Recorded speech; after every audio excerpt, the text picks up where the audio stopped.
Ang gisulti ni Juan diri sa unang pagbasa mao gyud ang nahitabo sa kinabuhi sa nagsunod ni Hesus. Nga niingon siya diri, ug atong madawat gikan kaniya ang bisan unsa nga pangayoon nato, kay gituman manato ang iyang mga sugo ug gibuhat ang makapahimuot kaniya. Nag-refer ni sa atong Ginoo.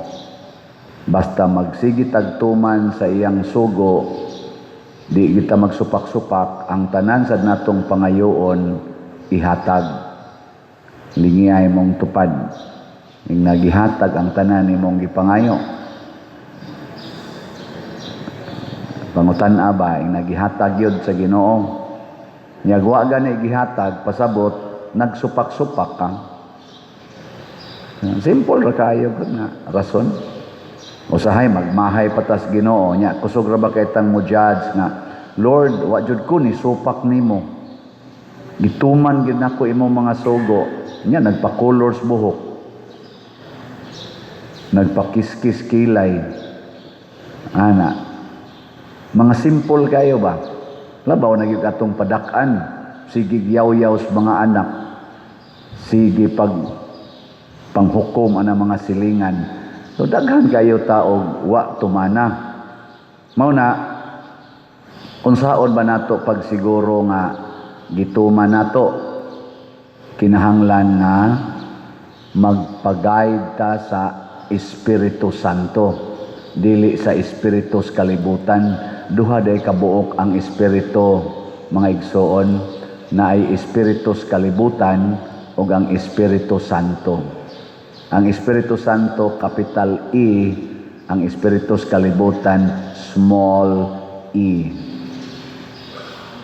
Lingiyay mong tupad. Yung naunsa imong Espiritu karon, capital o small? Ha? Capital o small? Muna, di ko no tapatuyang og tuo. Basta nanay Espiritu nga mo, kanimong espiritu mo ni mo tukmod nato pagbuhat ba, mo inspire ni nato nya mo tukmod pagbuhat. Mo na niingon diri si San Juan, ayaw ninyo tuuhi ang tanang nagpatuo ngang espiritu anaa kanila, kundili usisahan ninyo kung gikan bagayod sa Dios ang espiritu nga anaa kanila. Usisaha nya unsa man kuno pag-usisa, kana bang ang nagtukmod nato pagbuhat, nagtudlo sad nato nga si Hesus nahimong tao, matuod nga Dios ug matuod nga tao. Kinsa ninyo dinhi ang moingon, Pader, mutuog gyud ko nga si Hesus matuod nga tao, ta sa kamot? Tama ayo kay kurot yung magkuhan. Nya ang pagtuo kinahanglan man kuno na dili lang sa pulong, di lang sa hunahuna, ibutang man sa buhat. Kinsa ninyo dinhi nga moingon, Pader, ang tanang gibuhat ni Hesus ako sang buhaton. Ta sa kamot? Awa na, os-os na. Kay ang matuod nga tao mubuhat sa gibuhat ni Hesus, nga naman kay matuod man siyang tao. Pero kita kusog man kitang musupak. Kanang maingon si Hesus, biyai ang tanan. Biyai ang tanan. Kinsa ninyo dinhi ang mo tuman ana be, ta sa kamot? Biyai gid ang tanan. Ang iya paganing gigamit paganing word, dumti. Dumti. Awa na, wala ni isa. Ay, patay sana. Pero unsa na mo itong kanon, unsa na mo itong kanon. Si Hesus ay nibiya sa iyang Pinoy-anan. Gibiyaan niya sa Mama Mary. Lakaw-lakaw siya. Madto siya sa Bulon, sa Naphtali. Nalakaw-lakaw siya kay gipriso man si Juan. Posible nga siya isunod. Karon ra ba kuno gipriso kuno tong president sa Venezuela, basin kuno mosunod ang president sa Philippines. Tago-tago na yun. Gipriso sa si Presidente Digong dito sa dahig. Tago-tago sa bato. Kaya basig siya isunod sa ICC. Galumba lang ron kinsay unang makapriso.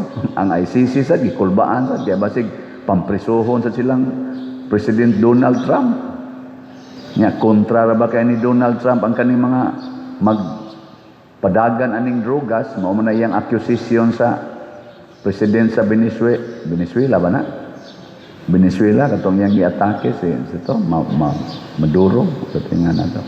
Oh, iyarong gi sunangana presidente nasod gidakop gidakop sa presidente sa Amerika kay adto hiringon dito adto ang iyang kaso i-file sa Amerika pamatud-an kung siya narco-politik ba niya dinis ato sige ra batag accuse og saan nang ipang-accuse nila diha wa ra ba gyud magpa hair follicle dili ka ni mo na sugot mo wala bang tingog nya matud pang Donald Trump dili pa may magbutang og tao nga muda sa Venezuela for the meantime ang Amerika usa mo'y magmanage sa Venezuela nya siguro na mo nga mulingkod makaayo na gyud sa ilang nasod ambot lang og unsa ka reliable mukalit sa nag-ingon amo sa ning i-manage ang Pilipinas amo lang huwaton nga naa nay saktong mulingkod ambot lang kung tao gani mao'y musaad dili kay tapatuyang og tuman ato sang siguroon connected ba siya sa espiritu nga capital E pasabot nag-agad ba siya nakasintro ba siya sa pagwagtang sa sala kay si Kristo manggod matuod nga tao way sala kay ang tinuod nga tao di ay mga igsoon sama sad ni Mama Mary mubuntog yun sa sala mahadlok makasala mahigugma na ganita sa sala mugakos pagid ta sa sala dipinsahan pagid nato ang atong sala dili na ta tinuod nga tao nada na ta sa espiritu sa kalibutan nahimo na tan kalibutanon nganuman diin man gikan gyud ang tao diin man gikan ang tao kita ba diin man gitagikan sa kalibutan o sa Ginoo kusga nya mahadlok mo mamatay dinhis kalibutan o dili kinsay dili mahadlok mamatay dinhis kalibutan ta sa kamot na pwede na mo schedulean nya mo palit mo slot o dili hangtod mo mamatay kana ay na mong kaon sige lang palit og slot sige lang yung palit og slot hangtod yun mo mga matay oy kusog kita mo kwintaw niyo sige tagpalit unya unsa ba itong kanon ay biyain ning kalibutan mao bitaw tong byuda nga nihog sa iyang duha ka dako nga mao ta to iyang ipalit og pagkaon sa iyang tibok kinabuhi gidayeg ni Hesus nganuman kay iyang hatag sa Ginoo ang iyang kinabuhi mao bitan ng mga martyrs sama ni San Pedro Calungsod nila ni Lorenzo Ruiz Santiago Apostol gidayeg og maayos Ginoo gipasidunggan isip mga santos kay ilang gihatag ang ilang kinabuhi og mausad ni ang gustos Ginoo og kun do natay inspiration nga ingon ani ang atong gisunod ang espiritu nga capital E pero naatay kahadlok sa pagbuhat ani ang atong gisunod ang espiritu nga small E ug asa mo na padong adto ra gid nas kasamok kagubot o o pagkahugmok sa atong kaugmaon. Diri sa atong tubag sa Salmo, ang samunti tubag nato sa Salmo, ihatag ko kanimo nga imong kabilin ang tanang mga nasod. Karon ang atong nasod usara ni kabuok nya daghan kayong mag-ilog mudagan pagka presidente gani kani karong ilang gibuhat nga siging impeachment, siging pangdaot sa usag-usa, kuan kuno ni mao kuno ni ang pagpaningkamot nga inig 2028 nga eleksyon mudaog gyud sila kay kinsa tong mudaog murag maoy tag-iyas nasod. Nasayop gyud ba ang panghuna-huna, ang mudaog mao untay alagad sa nasod, di ba? Kamo mag-ilog mog alagad, kinsa dinhi ang makig-ilog yung alagad taas ang gamot? Ano bang iniglimpyo sa inyong kauban sa CR, ilugo nimo kay ikagi mo limpyo? Mao man na pangalagad mga. Kana bang manglimpyos karsada, maghimog karsada, muilog jud ka ana? Makigpatay jud ka anang pagpangalagad? Kay ato man na silang gi-elect aron mangalagad. Nya mag-ilog kay ngano man dinhi sa Pilipinas lahi ambot ka ang ubang nasod no? Pero dinhi sa Pilipinas lahi kaayo og panghuna-huna ang kasagaran sa mga politicians. Unsa may ilang huna-huna? Kung ako'y mudaog, ako na'y tag-iya. Ako'y mudaog sa Congress, ako na'y tag-iya sa akong distrito. Ako'y mudaog pagka-gobernador, ako na'y tag-iya sa probinsya. Ako'y mudaog pagka-mayor, ako na'y tag-iya sa syudad. Ako na'y tag-iya sa lungsod. Ako'y mudaog pagka-kapitan, ako na'y tag-iya sa barangay. Unyag, ako'y mudaog sa Pilipinas. Ako'y tag-iya sa Pilipinas. Naarabas Mindanao, nagkagubot. Nga naman, na ay nangangkon na sila kuno'y tag-iyas kalibutan. Oh, kisa to, Dato. Watawat. Si Dato Watawat. Nangangkon na si tag-iyas.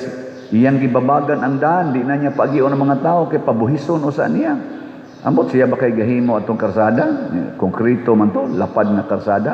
Iyang gibabagan kay dili niya pagian kay pabuhison kay siya tag-iyas kalibutan. Mga igsoon,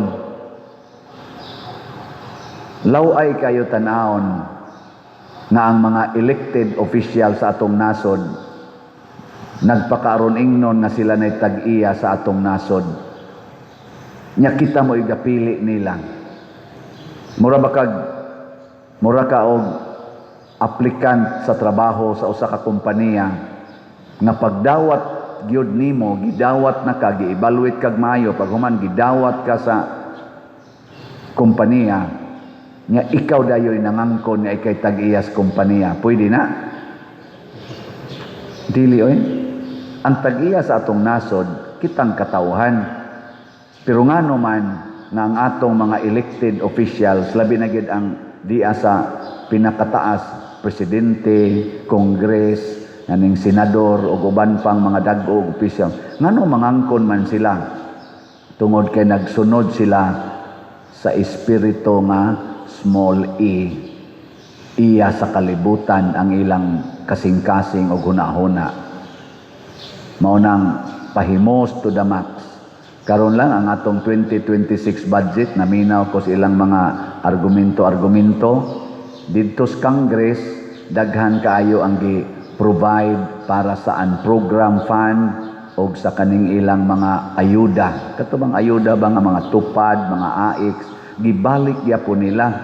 Nya ipasa man ang adto sa Senate, gi-deliberate na sa Senate. Ang Senate version, gipangminusan og maayo ang ayuda, gipangminusan og maayo ang unprogrammed funds. Nya human moadto man dayo sa BICAM. Human na sila nag-BICAM na karon mag-plenary naman tingal ito. Human na baka Basta nakakita ko social media, ni-explain si Senador Marcolita nga ning supak siya sa version sa bicameral committee. Kaya nga naman, gibalik na sa dito ang gitangtang sa Senate. Ang mga ayuda, ang mga unprogram, gipadak-an pagyud ang uban. So in short, padayonon gid na nilang ayuda system o kanana ang unprogram. Nga naman, discretionary man na sa officer, sa authorized officer, discretionary. Pasabot siya rin magpirma-pirma ana or pila ka buok sila, ma-release na siya. Kay unprograman, nya kanang mga ayuda, gamiton man gina nila, hinomdo mo, 3 days before sa election, atong 20, sa tong eleksyon na, last year ba to? Oh, 2025 no? Katong midterm? Oh, porting hinatagay kwarta Ako, taod-taod naman gyud kong ga-serve anang si Simple, niya kami may basa-basa man tanang omnibus election code. Gibutang man ginadiha, no electioneering, wa na gyud campaign, wa na manghatag og kwarta, mo bitan na ingon sila kinamangay to the max na kuno na sa mga buangon. Pero kadto harap-harapan, ga-traffic ang daan. Amot dinis Compostela, nag-traffic wasagha. Basta dito liluan, tulo ka area, traffic kaayo. Nga naman, sige yung hinatagay, nga dili ra mga taong pobre ang dito, naay mga sakyanan. Muapil sa linya, amot ning nanimba karon wa ba kani kaapil og linya ato? Gitiksan pa ko kay senior naman ko pader, nakuha na nimong imo nako, unsa akong kuhaon. Di ko mulinya diha oy. Kadako na kong kolekta inig dupa-dupa nako, ana gyud ko mulinya. Oh na. Kana ba? Nya human ato giinom, gitungit, ang uban ato waldas-waldas lang, gisugal, wa gi epekto. Perti lang gyapon atong lisura. Mo na ang proposal unta to sa Senate version, iagi siya sa mga livelihood o kaning ipamino sa Bayronos Corrente. Gani na panay proposal si Senator Marcolita nga kana unta tong magbayad og mga 2,000 ba to kanang sa minimum ba nga kuryente, ilibre na lang na siya kung gagmay ilang consumption nya og ilibre ko no makapahimos pila to ka million Filipinos tibok Pilipinas mugasto ra kuno og mga 115 billion sa usa ka tuig sa pag subsidize anang mga gagmay na nga bayad naibay bracket ba na kun kanira imong consumption wa na kay bayronon sa kuryente. Matod pa niya, di pa na makurakot kay ibayad mo na ngantos kuryente. Nya naagid ang kanang bill. Mao man ay bayaran sa gobyerno. Nya 115 billion raman tinga ito sa iyang kwenta-kwenta o sa katuig. Pero ang atong ayuda, almost 200 billion kada tuig ang marilis. So dako ang takitag masave. Almost 100 billion ang atong masave. Munang kuan kaayo na naganing lisod kayo kung magsunod ta sa small e nga kuan tungod na sa pagpangangkon sa mga nasod. Pero magsunod di ita sa Espiritu Santo, maato ang mga nasod. Unsay pasabot ana nga ang tanang mga nasod muhatag nato og pagtahod, mo respeto og mapalambo sa nato ang mga nasod. Tanawa si Saint John Paul II, usala ni sa ato mga examples. Saint John Paul II, pagkamatay niya, tanang mga nasod niadto kay aron mutahod niya. Ug bisan asa siya musod nga nasod, pinasidunggan siya, bisag dili pas katolikong nasod. Nganuman, kay nagsunod man siya sa Espiritu Santo. Tanawa sab si Mother Teresa of Calcutta, tanang nasod iya man tong gisudlan, tanan sang nasod nga mga leaders ning baw gyud ning tahod gyud ni Mother Teresa. Nganuman kay gasunod sad siya sa Espiritu Santo. Lingay mong tupad ning na nitahod nimo imong mga silingan. Nangutan abay na kanang imong tanang silingan ni tahod nimo. Og naa gani gasigig libak nimo, pasabot ana wa ka nagsunod sa Espiritu Santo.